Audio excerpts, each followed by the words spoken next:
A paz do Senhor, meus amados em Cristo Jesus. Vamos hoje debater, falarmos um pouco sobre a história do grande guerreiro Josué. Amém? Josué foi um jovem que atravessou o deserto com Moisés, com Arão, veio na direção das pragas do Egito, foi lançado 10 pragas, até matar os primogênitos, abriu o Mar Vermelho, e esse jovem foi junto com essa linhada dentro desse exército, desse árduo deserto que Israel passou por desobediência do povo, por ter servido Deus alheio, por ter levantado bezerro de ouro, por ter feito idolatria no meio do deserto, onde Moisés se entristeceu, acabou batendo na rocha, todos aqueles acontecimentos. E Êxodo 21, 20, aconteceu os 10 mandamentos, adorar a Deus, somente a Deus, e não a outro debaixo da terra, não matar, não roubar, não destruir, não cobiçar, enfim, os 10 mandamentos foram escritos nessa passagem também. Mas dentro dessa guerra existia esse jovem chamado Josué. Josué, no então, no livro de Êxodo 17, enfrentou uma guerra. Os amalequitas vieram guerrear contra Israel e Moisés subiu para o monte orar. Enquanto Josué orava, ele guerreava. Enquanto Josué intercedia, ele vencia a guerra. Então era tão tremendo que quando Moisés abaixava a mão, os soldados de Israel penavam, morriam. E quando ele levantava a mão e orava mais forte, eles conseguiriam vencer a guerra. Então Josué foi um rapaz que foi obediente, um rapaz que foi sucessor, na verdade podemos dizer, uma mão direita de Moisés no deserto, juntamente com Arão. E Josué era um rapaz de confiança, separado de confiança de Moisés. Manteve a sua fé, manteve a sua idônea, foi idôneo até o final. Ele não voltou para trás.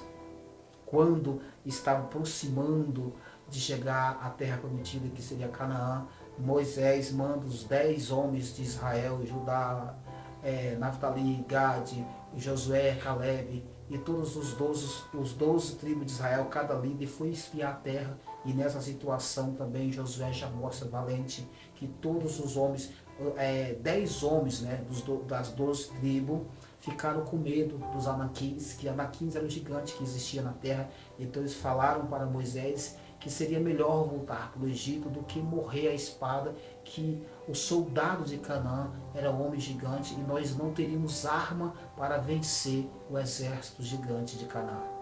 Mas Josué e Caleb, diante desse diálogo, ele menciona com toda a autoridade, dizendo: mas com o nosso Deus de Israel venceremos. E apenas esses dois tiveram coragem de retornar a Canaã. E mais uma vez, esse rapaz Josué mostra essa gana, essa competência espiritual, essa fé, essa coragem e essa certeza de saber que o Deus de Israel estava com ele. É um grande ponto de vitória você procurar orar e pedir a certeza que Deus está contigo em todos os detalhes. Foi exatamente isso que aconteceu. Por isso esse jovem era basicamente o sucessor de Moisés. E logo aqui no capítulo 1, quando Moisés morre, Josué toma posse. Josué toma posse daquele povo que já estava à flor da pele, um povo que já estava desesperado, não tinha esperança mais de nada. Moisés morre, então Arão também não consegue impor a situação, mas Josué abraça essa causa. Josué abraça essa situação. Vamos dar uma lida no capítulo 1 para que nós possamos entender o foco dessa história desse rapaz, para nós debatermos um pouco mais, amém? No capítulo 1 de Josué diz assim: sucedeu, depois da morte de Moisés, servo do Senhor, que o Senhor falou a Josué, filho de Num, servo de Moisés, dizendo: Moisés, meu servo é morto, levanta-te, pois agora, passa esse Jordão, tu e todo esse povo, e a terra que o dou aos filhos de Israel. Todo lugar que pisar a planta dos vossos pés tenho dado, como eu te disse, a Moisés, desde o deserto, desde esse Líbano até o grande rio, o rio Eufrates, toda a terra dos heteus, até o grande mar, para o poente do sol, o sol será a vossa terra. Ninguém te sucederá diante de ti, de dia a tua vida. Como foi com Moisés, assim serei contigo. Não deixarei, não te desampararei. Esforça-te, tenha um bom ânimo, porque tu farás a esse povo herdar a terra que jurei aos vossos pais que lhe daria. Então somente esforça-te e tem muito ânimo para teres cuidado de fazer conforme tudo a lei que o meu servo Moisés ordenou. Dele não te desvia nem para a direita e nem para a esquerda, para que prudentemente conduza por onde quer que andares. Não te aparte da tua boca o livro dessa lei, antes medita nela de dia, de noite, para que tenha cuidado de fazer conforme tudo que nela está escrito, porque então farás prosperar o teu caminho, e então prudentemente te conduzirá. Não te mandei eu? Esforça-te, tenha um bom ânimo, não pasme, não te espante, porque o Senhor teu Deus é contigo por onde quer que andares. Ok?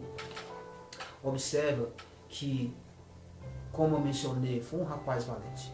Tomou posse, Moisés morreu, e ele toma a liderança desse povo na margem ali do rio, na verdade, abriu do rio Jordão. Eu fiquei imaginando o seguinte: quando eles chegaram no rio Jordão, e já estavam na proximidade de Canaã. Eu acredito então que Deus poderia fazer. Não faz o seguinte: como vocês estão nas proximidades do rio Jordão, a primeira visão espiritual que eu tenho dessa primeira passagem é essa. Como vocês estão na proximidade, vocês estão à margem do rio Jordão, melhor dizendo, faz o seguinte: dá uma virada para a esquerda ou para a direita, procura uma ponte, que vocês estão perto do rio Quebar, vocês estão perto do rio Jordão, vocês estão perto de Jerusalém, vocês estão perto da Palestina, da Judéia, vocês estão muito próximos de cidades aí. Então pega esse povo à esquerda ou à direita e tenta achar uma ponte para atravessar para o outro lado. Não, mas Deus não falou isso para Josué. Deus falou: Josué, esforça-te que eu te ajudarei a atravessar esse Jordão. Ou seja, um grande milagre ia acontecer para Josué atravessar para o outro lado e vencer essa guerra. Você está entendendo? Ou seja, Deus, ele sabia que o povo não ia resistir. Talvez se Josué fizesse uma reunião: gente, vamos andar para a esquerda e vamos andar para a direita para achar um lugar, uma ponte para nós atravessarmos e vencer a cidade de Jericó, que está cercada com uma muralha de 10 metros de altura e 2 de comprimento. Precisamos vencer a cidade, vamos andar mais, porque o povo não ia resistir. Portanto, é um foco que Deus conhece o coração. Deus sabe até onde nós possamos resistir. E também com quem está conosco, Deus sabe também até onde essas pessoas podem resistir. Então, por esse lado, Deus determinou: não, vocês não vão sofrer mais. Chega, vocês já andaram. Foram 40 anos, foram morte. Muitos nasceram no deserto, muita geração morreu no deserto. Deus fez milagre, mandou carne, o sapato não rasgava, havia uma nuvem de dia, uma coluna de fogo de noite. Então Deus protegeu vocês até chegar até aqui. Mas acabou, é aqui. Eu vou fazer um outro milagre. Ou seja, essa parte de Josué já me revela que Deus vai fazer um milagre na tua vida.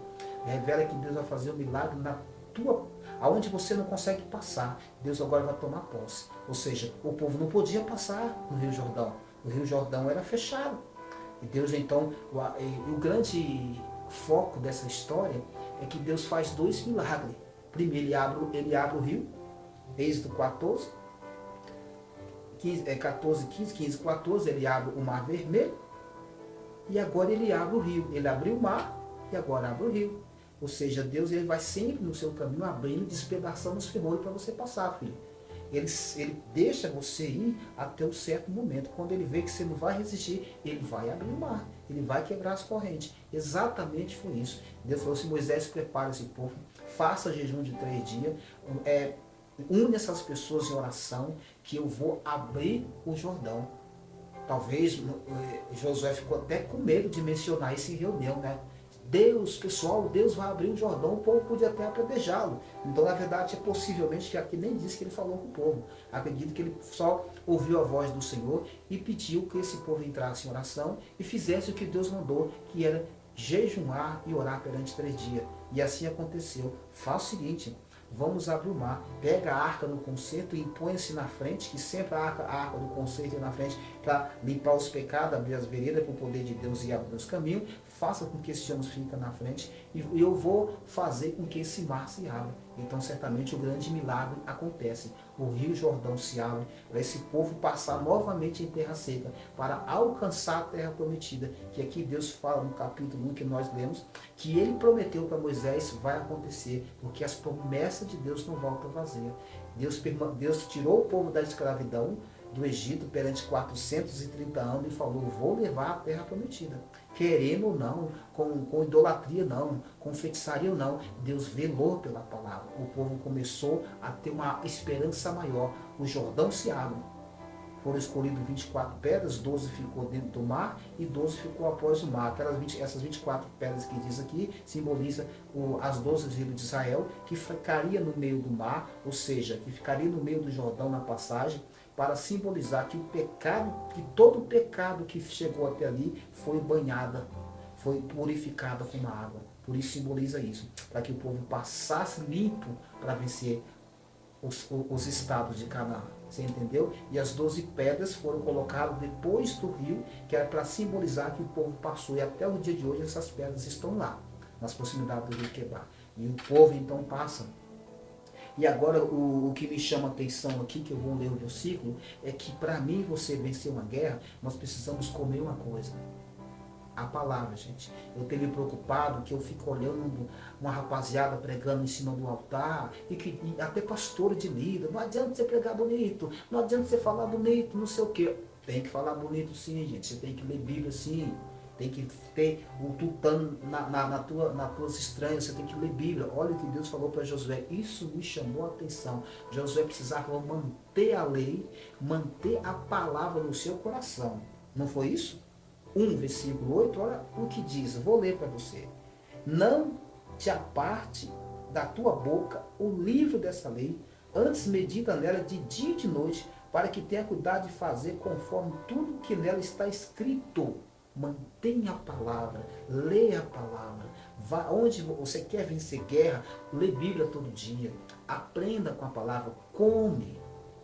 João 8,32, pois seria a verdade que ela vos libertará. Come, gente. Deixa desse negócio de pensar que você vai a algum lugar sem ler Bíblia. Aqui Josué estava na margem do rio, com a situação daquele, ele teve que comer as leis de Moisés, ele teve que engolir a lei, ele teve que aplicar a lei, conhecer a lei, para que o povo mantivesse com vitória. O que uma das grandes armas de vencer guerra é palavra, gente. É conhecer a verdade. A arma, a bússola. Não deixa, não ensina isso para os teus membros. Vamos parar com essas historinhas. Tá pregando lá sem palavra, meu amigo? Não, vai ler a palavra, meu irmão. Você quer pregar aqui, lê a palavra. Eu cobraria isso. Porque não pode um pregador tentar ser alguma coisa sem palavra, gente. Pelo amor de Deus, gente. Para com essas histórias. Não te aparte da tua boca o livro dessa lei. Deus falou para o próprio Josué. Imagine para nós, né? Esforça-te. Não te mandei eu. Tenha um bom ânimo. Eu vou fazer. E acontece então que o mar se abra e a coisa vai acontecendo e de repente lá no capítulo 6 começa a grande vitória. Chegou, abriu o mar, chegamos à margem de quem? Canaã. Chegamos na margem, na verdade, de Jericó. Jericó estava cercado. O rei de Jericó já sabia que o povo de Israel estava... O rei se amedrontou, ele mandou cercar toda a cidade. Na verdade já estava cercado com as muralhas, mas ele mandou colocar guarda nas portas, ninguém saía e ninguém entrava. Aí que tem o grande mistério, vamos à batalha. A porta está fechada, a muralha está grande, vamos ver o que? A batalha. Prepara para mim, Josué, 7 homens bons de gogó, prepara para mim 7 cornetas de chifre de carneiro e coloca esses homens na frente. E nós vamos agora marchar, nós temos que marchar, gente. Orando e marchando, foi isso que aconteceu. Vamos dar 7 voltas nessas muralhas. Vamos dar 7 voltas em Jericó. 1, nada. 2, nada. 3, nada. 4, nada. E a coisa não acontece. Talvez você, né? 5, 6, 7 anos marchando, nada. Mas vai chegar o 7º, tá? Quando chegou o 7º, a 7ª volta, o que ele mandou? Assopra a corneta. E ele falou para o povo falar o seguinte: ninguém vai gritar, nós vamos marchar calado. Nós vamos marchar calado. Isso significa que o seu sacrifício não tem que ser falado para ninguém. Ah, eu jejuei, eu orei. Não, aqueitai-vos. entrega o seu sacrifício para Deus, não fica falando para ninguém o que você faz. Ah, eu sacrifiquei, eu fui para o monte, eu jejuei. Eu não sei, está igual os escribas, se amostrando para dizer que era santo, né? Como Jesus falava, não seja igual aos fariseus, entra no teu quarto, Mateus 6:9, e ora o Pai Nosso, né? Quando jejumar, lava o seu rosto, para que ninguém observe que você está se sacrificando. Quando você dá com uma mão direita, não fala para a esquerda. Nenhum sacrifício as pessoas precisam saber. Por isso aqui faz parte. Isso aqui chama muita atenção dessa parte. Vocês vão ficar calado, ok? Vocês vão marchar calado. Ninguém vai falar nada. Quando os corneteiros assoprar essa trombeta, essa corneta de chifre de carneiro, vocês vão dar um grito em união. Ou seja, quando vocês começam a jejuar, você está buscando força. Está buscando força, está buscando força. E depois você dá o grito de autoridade, que as muralhas se caem. Foi isso que a sabedoria que Deus mandou Josué fazer com todo aquele povo. E era mais de 40 mil soldados. Você imagina, 40 mil homens armados, tudo preparado. Deram um grito só. Pá! As cornetas, pai, pá, glória, gritaram. E ele disse que as muralhas despedaçaram, como se fosse uma carreira de dominó. Pá, despedaçou tudo, como se fosse, na verdade, como fosse um muro de isopor. Caiu tudo por terra. O que fez isso? Foi a voz do povo? Não foi. Foi o sacrifício que eles ofereceram a Deus. Eles se sacrificaram perante 7 voltas, calados, sem contar para ninguém o mistério. E as muralhas caíram. E aí começa o grande foco. Invade. 40 mil homens de Israel invade. Levando todo mundo à espada, matando tudo na cidade, queimando tudo. Aqui é nosso, meu filho. O diabo vai ter que sair da frente. O diabo não vai, ele vai ter que sair, porque o território é seu, a bênção é sua. Se ele não sair, ele vai ser atropelado. Foi atropelado, queimou tudo, matou tudo. Só sobrou a prostituta que tinha escondido o servo de Deus que foi espiar a terra anteriormente, que Josué mandou. Mas o resto mataram tudo, a espada, e começou a vencer a primeira cidade, que foi Jericó. Tomou posse de Jericó. Jericó agora começou a fazer parte. Então, quer dizer, a primeira cidade a ser alcançada do território de Canaã foi Jericó. E foi indo. E Josué não parou. A Bíblia relata a história dele, relata que ele venceu mais de 83 territórios. Venceu. Deus deu a vitória. Com muralha, com deserto, você observou a história? Com tudo, o que precisou fazer? Se sacrificar e confiar no Senhor. Sacrifício de sabedoria. Qual foi o sacrifício dele? Manter a lei e se consagrar e fazer tudo calado e oferecer a Deus, não ao homem, e nem ofertar de sacrifício de touro. Observou? Isso, gente, que é o segredo. Sacrifique a Deus, coloca a tua vida no altar, confia nele, que as muralhas vão cair, vão despedaçar, e vai chegar uma hora que, se não sair, vai ser queimado. Deus vai despedaçar, porque Deus conhece o limite da sua força e vai chegar dele. E quando a força de Deus chegar, meu camarada, tudo a um tempo determinado. Vai chegar a sua hora de ler. Eclesiastes 3.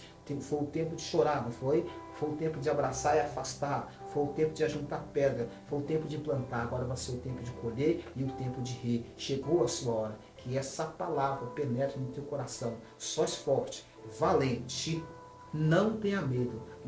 Eu vou até ler o versículo para a gente finalizar, que é bonito, né? 1:9. Não te mandei eu? Esforça-te. Tenha um bom ânimo. Não pasme, não te espantes, porque o Senhor teu Deus é contigo por onde queres que andar. Receba a vitória em o nome do Senhor Jesus Cristo. Fique na paz.